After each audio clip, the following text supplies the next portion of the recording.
turn one of those away. Oh, okay. Well, they're done. Yeah. Ah!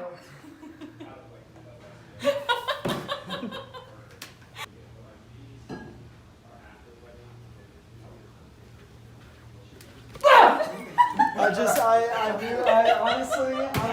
was like, wait. What? Yeah, Sean is hiding in Jacob's office right now.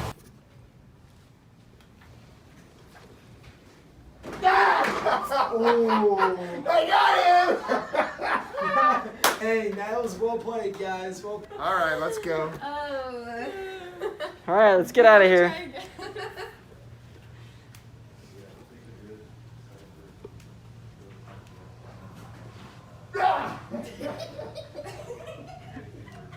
She can see us. No, she can't. If you don't, she can't see you.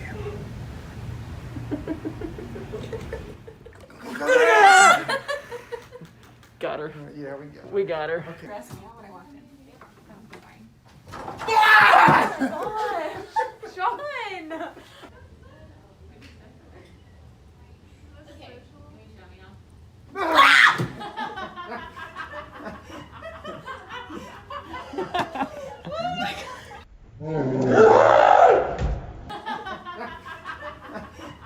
Hey, Emily. Emily, Yes. welcome to the Wakend episode.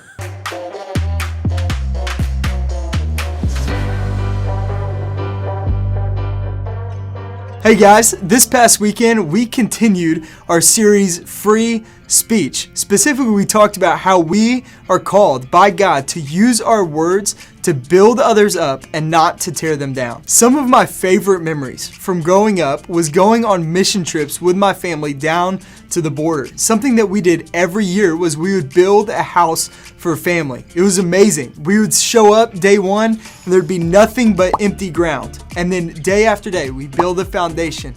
Then we put up walls.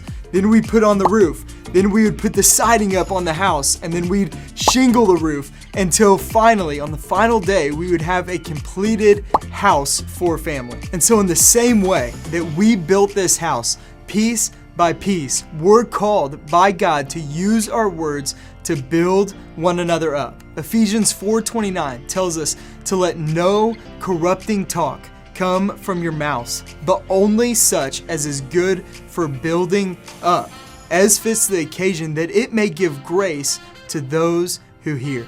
The truth is, we've all been affected by people's words, whether we've been built up by them or torn down by them. And so this past weekend, we talked about how we can build others up through encouragement. The first thing that we talked about was the purpose of encouragement. And we talked about how encouragement is meant to make much of God before men, not much of men before God. Encouragement, by definition, means to give support, confidence, or hope. But if I were to ask you to encourage somebody, here's probably what you might say to them. Hey, I like your hair. I like your dress. I like your shoes. You look really good today. Thanks, man. Those things aren't bad in and of themselves, but they lack true substance. Real encouragement helps people to place their hope and confidence not in themselves, but in God. So here's what you might say instead. You might go and tell somebody, hey, you are really kind. And whenever you're kind to people, I see the way that God is moving through you to produce that kindness for other people. Or you might say, man, you are really good at sports. I am so thankful for the way that you use the abilities that God has given you to help your teammates see more of who God is. You see, those words are helping people to place their hope and their confidence not in themselves, but in God. And that is truly the purpose of encouragement. The second thing that we talked about this weekend was the power of encouragement. Let me tell you a story. I have a friend named Matt, and at one point in time, Matt was really far from the Lord. He was experiencing a lot of pain and hurt in his life and causing a lot of pain to the lives of others. One day, Matt was driving and blew out his tire on the side of the road, and randomly, a man chose to pull off and to come and help him by changing his tire. And as he was doing that, Matt was cursing this man out, using his words to tear him down. And yet this man, instead of responding negatively, chose to use his words to build Matt up by reminding him of the hope that he can have in Christ and how Christ could change his life. And God used that man's words that day to completely change Matt's life. But imagine if all that man had ever said to Matt was, "Hey, I really like your shoes," or "I really like your car." Do you think those words would have changed Matt's life at all? No. But that man realized that day the power of his words, that he could build up somebody else into who God intended for them to be. And here's what's really cool about encouragement, is that it not only builds up others, but it builds up yourself as well. Proverbs 11:25 says, "The generous will prosper, and those who refresh others will themselves be refreshed." The power of encouragement is that it's truly a win-win. Both of you leave being built up and knowing God more. The third and final thing that we talked about this weekend was the possibility of encouragement. Hebrews 3:13 says, "Encourage one another every day, as long as it is called today, so that none of you may be hardened by the deceitfulness of sin." Everyone loves the encourager in the room. But what if that was you? What if that was me? What if that was all of us collectively?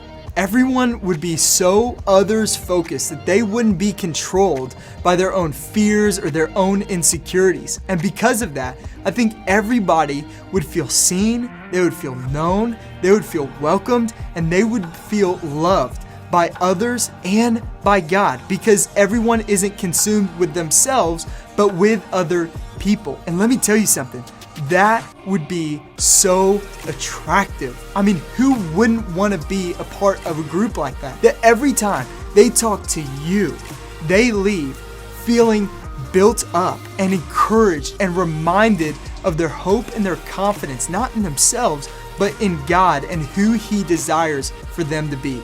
I want you to really think about this.